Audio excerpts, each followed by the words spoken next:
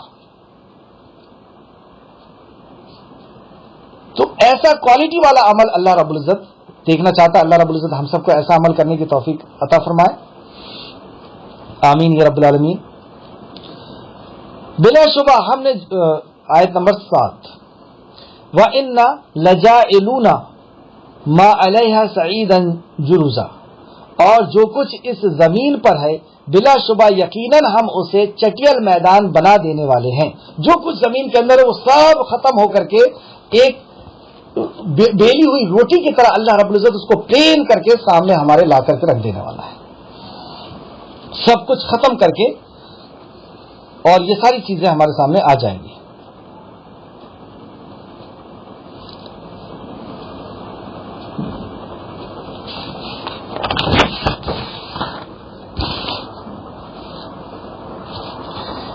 اس تعلق سے بھی چند احادیث ہے، لیکن وقت کی قلت کی وجہ سے میں آگے چل رہا ہوں. دنیا کی حقیقت بھی یہاں پہ اللہ نے بتایا. جیسے یہ کہا کہ دنیا کو میں نے تمہارے سامنے زینت بنا کر کے لا دیا ہوں، اور اصل جو ہے وہ آخرت ہے، اور دنیا جو ہے وہ ختم کر دینے والا ہے اللہ رب العزت. یعنی جن محلات کے لیے، جن چیزوں کے لیے ہم اللہ کی نافرمانیاں کر رہے ہیں، ان کو سب کو اللہ رب العزت چٹیل میدان بنا دینے والا ہے. سب کچھ اللہ نے بنایا اور وہی اس کو ختم کر دے گا. یہ اس کی حقیقت ہے اس دنیا کی. آیت نمبر 9 ام حسبت ان اصحاب الکہف والرقیم کانوا من آیاتنا عجبا، کیا آپ نے خیال کیا ہے کہ غار اور قطبے والے ہماری نشانیوں میں سے ایک عجیب نشانی تھی. یہاں دو چیزوں کا ذکر ہے. ایک غار والے، تو غار والے ہماری نشانیوں میں سے عجیب نشانی ہے، کیا ایسا خیال کرتے ہیں؟ ایسا نہیں. اصل میں بہت عجیب نشانی. یہاں پہ عجیب ان لوگوں کو اس لیے لگا، یہودیوں کو یا کفار مکہ کو، کہ 350 سال غار میں رہنے کے بعد وہ پھر سے زندہ نکل کر کے آ گئے. مطلب 350 سال اللہ نے سنا دیا. وہ پورا واقعہ آگے انشاءاللہ تعالی آئے گا. یہ اللہ فرما رہا ہے یہ عجیب بات نہیں ہے. عجیب بات تو آسمان کا بنا دینا ہے، زمین کا لٹکا دینا ہے، سورج چاند اور یہ گیلیکسی کو اڑا دینا ہے، انسانوں کا بنا دینا اور انسانوں کی ضرورت کا بنا دینا، اور انسانوں کی ضرورت ان کے دل کے اندر ڈال دینا اور ان کی ضرورت کا پورا کرا دینا. اور ایسی بہت ساری چیزیں ہیں جو اللہ رب العزت نے بنائی ہے. ہم اس کی بنی ہوئی چیزوں کو نہیں پہنچ سکتے. ایسی چیزیں اللہ رب العزت نے بنائی ہے. تو وہ چیزیں عجیب ہیں. یہ بات عجیب نہیں ہے کہ اللہ رب العزت نے جو 6 گھنٹہ اللہ سلاتا ہے، 10 گھنٹہ اللہ سلاتا ہے، 12 گھنٹہ سلاتا ہے، تو یہاں پہ 300 سال سلا دیا. یہ کوئی بڑی چیز نہیں. آگے دیکھتے ہیں. اس اول فتیۃ الی الکہف فقالوا ربنا آتنا من لدنک رحمۃ وہیئ لنا من امرنا رشدا. جب ان نوجوانوں نے غار میں پناہ لی تو انہوں نے کہا اے ہمارے رب ہمیں اپنے پاس سے رحمت دے اور ہمارے لیے ہمارے معاملے میں صحیح رہنمائی فرما. یہ نوجوان کا واقعہ اللہ رب العزت ہر جمعے کو ہمیں یاد دہانی کے لیے کہتا ہے. یعنی نبی کے ذریعے سے ہمیں بتایا گیا کہ ہر جمعے کو اس کو یاد کرنا ہے کہ نوجوان جو ہوتے ہیں وہی وقت کا رخ بدلتے ہیں. اور نوجوان کی یہ واقعات کو اللہ رب العزت نے عبرت اور نصیحت کے لیے ہمیں پیش کیا کہ یہ نوجوان ایک جس علاقے میں رہتے تھے وہاں کا جو بادشاہ تھا وہ کفر پہ تھا، مشرک تھا، اور اس کا نام تھا دقیانوس بادشاہ تھا یہ. وہاں پر ان لوگوں نے اسلام یعنی توحید کو جان لیا، اور ایک میلے میں یہ سارے کے لوگ پہنچے. جو میلہ، یہ تفسیر میں آپ کو بتا رہا ہوں، تفسیر ابن کثیر دارالسلام جلد نمبر 3 صفحہ نمبر 738. تو یہ نوجوان اس میلے میں گئے اور وہاں کا جب منظر دیکھا تو سب لوگ اس میلے کو بنایا اس لیے گیا تھا کہ وہاں پہ شرک کریں. تو اپنے اپنے بتوں کے سامنے یہ لوگ شرک کر رہے تھے. اور ان نوجوانوں نے جب اس عمل کو دیکھا تو ایک نوجوان ایک پیڑ کے پاس آ کر کے بیٹھ گیا, مطلب دور ہٹ گیا ان سے, ان کے اس عمل سے بیزاری کا اعلان کیا, اپنے عمل سے. ایک اور نوجوان اٹھا اور پھر وہ بھی جا کر کے دور بیٹھ گیا. ایک اور نوجوان اٹھا, وہ بھی دور جا کر کے بیٹھ گیا. اس طریقے سے 1 2 3 4 5 6 7 جا کر کے بیٹھ گئے. اب یہ 7 کا لفظ میں نے کہاں سے لایا, کل انشاءاللہ تعالی اس کی میں تفسیر کروں گا. اور یہ لوگ آپس میں ایک دوسرے کو پہچانتے نہیں تھے, جانتے نہیں تھے کہ ہم سب ایک ہی سوچ کے لوگ ہیں. ایک نے بات کرنا اسٹارٹ کیا کہ یہ بہت غلط کر رہے ہیں, جو ساری کائنات کا خالق و مالک ہے, جو عرش عظیم کا مالک ہے, جس نے ہمیں پیدا کیا, جو ہماری رزق کا اور ہماری زندگی اور موت کا مالک ہے, اس کو چھوڑ کر کے اپنے ہاتھ سے بنائی ہوئی چیز کی عبادت کرتے ہیں, یہ غلط ہے. یہ اس کی مخلوق کی عبادت کرتے ہیں, یہ غلط ہے. تو دوسرا کہتا میرا بھی ایسا ہی سوچنا ہے اور اسی لیے میں وہاں سے ہٹاؤں. تیسرا, پھر پہلے تو ایک دوسرے سے ڈر رہے تھے کہ کہیں بات نہ کھل جائے اور بادشاہ کو نہ پتہ چل جائے, نہیں تو وہ ہمیں پٹائی کرے گا یا ہمیں نکال دے گا. لیکن جب دھیرے دھیرے ایک دوسرے سے بات کھلنا شروع ہوئی تو پتہ چلا کہ یہ 7 کے ذہن ایک جیسے ہیں. یہ آ کر کے باہر ایک دوسرے سے مل جانا یہ اتفاق نہیں ہے, یہ اللہ رب العزت کی طرف سے طے شدہ بات ہے. روحیں اپنی طرح کی روحیں ڈھونڈ لیتی ہیں. آپ دیکھیں گے کہ جو لوگ ایک ذہنیت کے ہوتے ہیں, یعنی ایمان والے ہوتے ہیں, تو وہ ایمان والوں کو بہت جلدی پہچان لیتے ہیں اور پھر ان کی ایک الگ ٹیم ہو جاتی ہے. ایک رشتہ دار آپ کا کسی دوسرے شہر سے آئے یا دیش سے آئے اور وہ شرابی ہے, تو دوسرے دن وہ شرابی کے ساتھ اپنے آپ ملے گا آپ کو. جوا کھیلنے والا رشتہ دار آئے تو وہ جوا کھیلنے والے, تو روحیں اپنی جیسی روحیں ڈھونڈ لیتی. اس کی دلیل میں ایک حدیث آپ لکھیں, بخاری شریف کی بہت پیاری حدیث, بخاری شریف حدیث نمبر 3336 3336 صحیح بخاری کی ایک روایت ہے. حضرت عائشہ صدیقہ علیہ السلام مروی ہے کہ رسول کریم صلی اللہ علیہ وسلم نے فرمایا, روح زمین کے لیے لشکر ہیں, روح زمین کے لیے لشکر ہیں, مطلب الگ الگ لوگ سوچ والے ہیں. ان میں سے جو ایک دوسرے سے متعارف ہوتے ہیں وہ اکٹھے ہو جاتے ہیں, مطلب جو ایک دوسرے سے متعارف, جس کے تعارف والے ہوتے ہیں, وہ ایک دوسرے سے اکٹھے ہو جاتے ہیں, اور جو ایک دوسرے سے اجنبی ہوتے ہیں وہ الگ الگ ہو جاتے ہیں. مطلب دنیاوی اعتبار سے ہی وہ اپنے آپ الگ الگ ہو جاتے ہیں, اور جو ایک جیسی سوچ, ایک جیسے ایمان والے ہوتے ہیں وہ ایک دوسرے سے ملتے چلے جاتے ہیں. یعنی روحیں اپنے جیسی روحوں کو ڈھونڈ لیتی. اسے امام مسلم نے بھی روایت کیا ہے, مسلم شریف کی بھی حدیث آپ لکھ سکتے ہیں 2638 نمبر کی. تو اس طریقے سے یہ نوجوان اکٹھا ہو گئے اور اب ان لوگوں نے پلان کیا کہ ایسے نہیں چلے گا, ہم اپنی عبادت گاہ بنائیں گے. ان لوگوں نے عبادت گاہ ایک چھوٹی سی بنا لی, وہاں پہ عبادت کرنے لگے. دھیرے دھیرے کر کے گاؤں میں پھیل گئی بات اور پورے شہر میں پھیل گئی, بادشاہ تک پہنچ گئی. بادشاہ کو جب پتہ چلا تو اس نے ان 7 کو بلوا لیا, کہا کیا چل رہا ہے تمہارا. تو یہ لوگ ڈرے نہیں, گھبرائے نہیں, بھاگے نہیں اور منکر بھی نہیں ہوئے, انکار بھی نہیں کیے. اور یہ ہے توحید کی برکت. آنکھوں سے آنکھ ملا کر کے انہوں نے اس کو بھی توحید کی دعوت دی تھی کہ عرش عظیم کا جو رب ہے وہی عبادت کے لائق ہے, اس کی بنائی ہوئی مخلوق عبادت کے لائق نہیں ہو سکتی. ہمارا رب سونے والا, اونگنے والا نہیں ہو سکتا. اور بھی جو دوسری چیزیں وقت کی قلت کی وجہ سے میں اتنا ہی لے رہا ہوں. تو اس نے ان کو ایک موقع دیا, ڈرایا دھمکایا. اور بادشاہ کس طریقے سے ڈراتے دھمکاتے ہم سمجھ سکتے, گورنمنٹ کس طریقے سے ڈراتی اور دھمکاتی ہے. تو اس نے ڈرایا دھمکایا اور بولا کہ یہ چیز نہیں چلے گی, ختم کرو اس کو. تو ان کو موقع مل گیا تھوڑا سا, اور یہ باہر نکل کر کے اور اب آپس میں پلان کرتے ہیں, مشورہ کرتے ہیں کہ ہمیں اپنی جان بچا کے یہاں سے نکل جانا ہے. کیوں ہم اپنی جان گنوائیں, اللہ ہماری مدد کرے گا. اور یہ نکل کر کے ایک غار میں چلے گئے.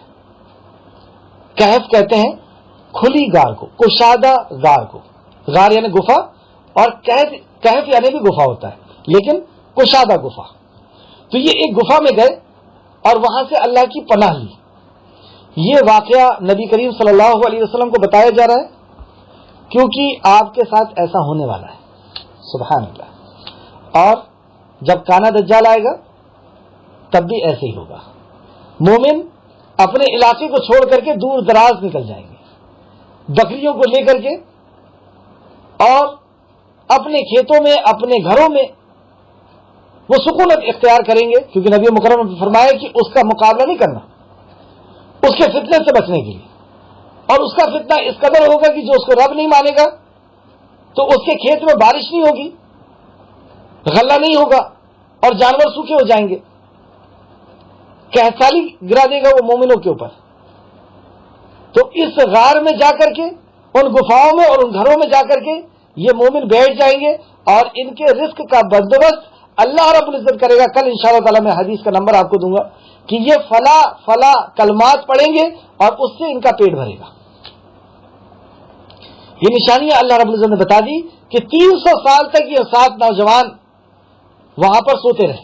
309 سال تک, 9 مہینے تک. ان کی کانوں پر اللہ نے نیند کا پردہ ڈال دیا.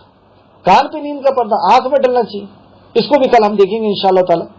تو اللہ رب العزت غور کرنے کی بات یہ کہ یہ 7 نوجوان ہیں جو اللہ پر ایمان رکھتے ہیں.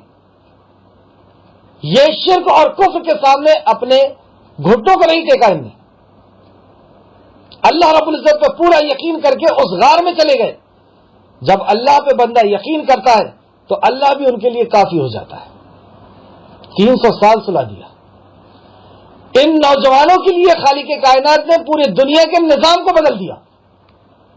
سورج کو حکم دے دیا خبردار ان کے اوپر نہیں پڑنا چاہیے. زمین کو حکم ہو گیا, کیڑے مکوڑے کوئی ان کو چھو نہیں رہے, اور یہ کروٹ بدل رہے. اور ان کا کتا دہانے پر بیٹھا ہوا ہے, وہ کروٹ نہیں بدل رہا. کیوں نہیں بدل رہا, کرائے گی وہ بات بھی انشاءاللہ.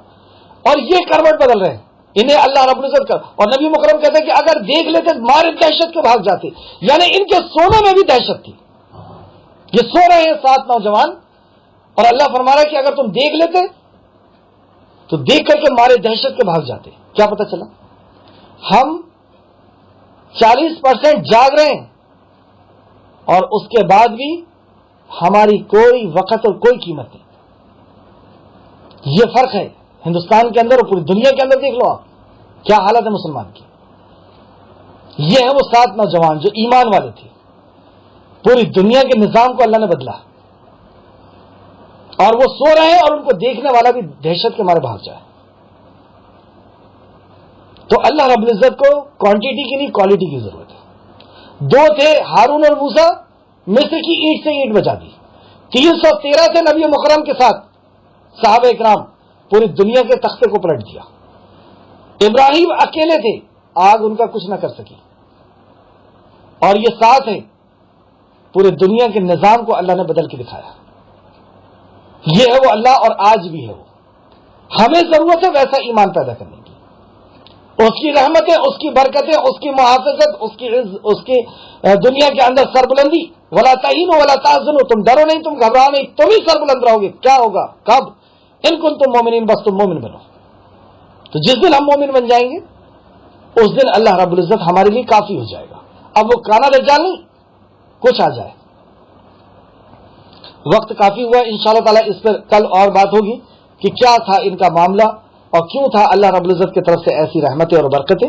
اللہ رب العزت سے دعا ہے کہ اللہ رب العزت صحیح معنوں میں ہمیں ان 10 آیتوں کو اور یہ پوری اللہ تیرے کلام کو سمجھنے کی ہمیں توفیق دے. صحیح منہج کے مطابق, صحیح حدیث کے مطابق, صحیح صحابہ کرام کے اقوال اور آپ کے افعال کے مطابق اللہ رب العزت ہمیں قرآن مقدس کو سمجھنے, اس پر ایمان لانے, عمل کرنے کی توفیق اور رفیق عطا فرما. جب تک ہمیں زندہ رکھ, اس تیرے دین کے اوپر جینے کے لیے, تیرے دین کے اوپر مرنے کے لیے, تیرے دین کے اوپر عمل کرنے کی ہم سب کو توفیق اور رفیق عطا فرما.